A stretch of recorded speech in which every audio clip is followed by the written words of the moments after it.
Hi everybody, GM here with another edition of the Digital Mailbag. As always, send me your questions and I'll try and get back to you within 2 or 3 days if indeed I have an answer to your question.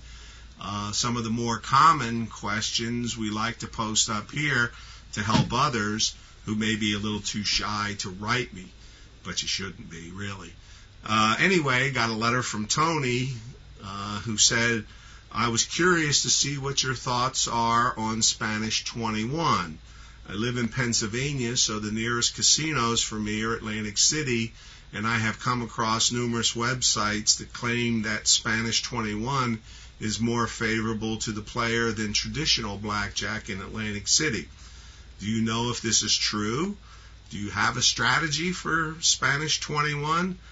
He says, I have looked at a couple of strategies online, but for some reason they don't seem right. I tried the strategies online and they seem rather ineffective. Also, do you know of any card counting methods to use with Spanish 21? Any information you can give me would be great help. My answer to Tony is forget Spanish 21.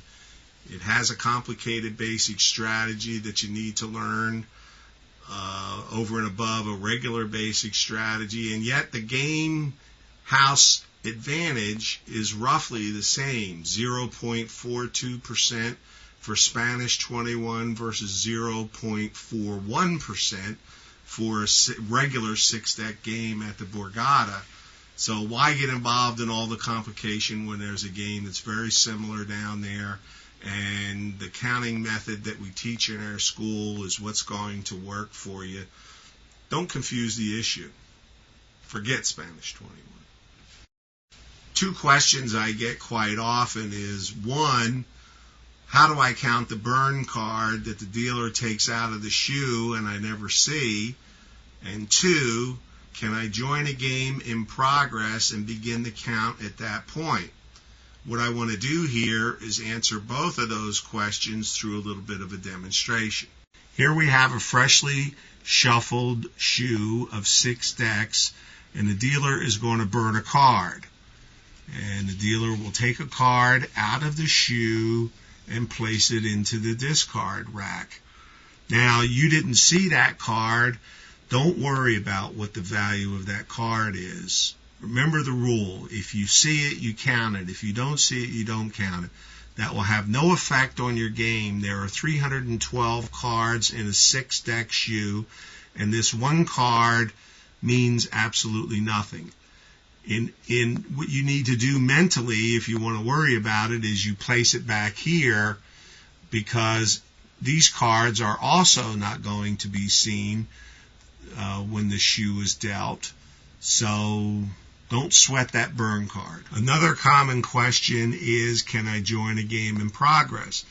So let's say you walk up to this table and you notice that there's a deck has already been played, which means if it's a 6-deck game, there's 5 decks left to go. Well, the answer is yes, you can begin counting at this point, and you would start your count at 0. But here's the problem. You've got a deck in here that you didn't see, so you have to mentally place this deck behind the shuffle card here, which would basically give you 2 decks behind here. And then as cards are played and added to the discard tray, you need to remember to start your deck estimation from 1 that was already in there. Consequently, the math gets to be very confusing, when in reality, all you have to do is sit there and wait until the shuffle card comes out, and it won't take more than a few minutes. Another reason to not join a game in progress is that in some casinos, they won't even let you. They use what's called the no mid-shoe entry rule, or the NMS rule that I've talked about here before. Once the first card comes out of a shoe, if you're not in on the first hand, you can't get in. Plus, it's kind of a courtesy to the other players to not jump in. A lot of them erroneously believe that you're going to mess up the order of the cards, which is nonsense, of course. But nonetheless, they feel that way, and why antagonize the other people at the table and draw attention to yourself? You just don't have to do it.